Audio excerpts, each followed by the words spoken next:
So if you are wondering where propolis comes from, here you go.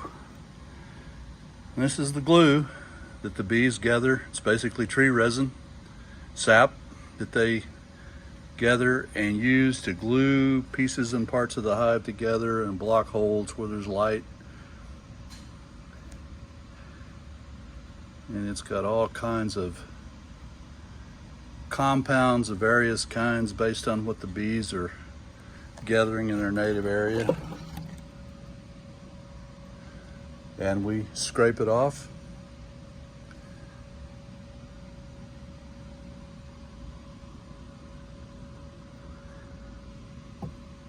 And we mix that scrape mixture 30% by weight of the dry propolis with 70% by weight of ethanol. Make a tincture out of it, let the solid settle out and clarify, and then you have 30% propolis tincture from Mesquite Valley Farm. Guys, have a good day. Thanks.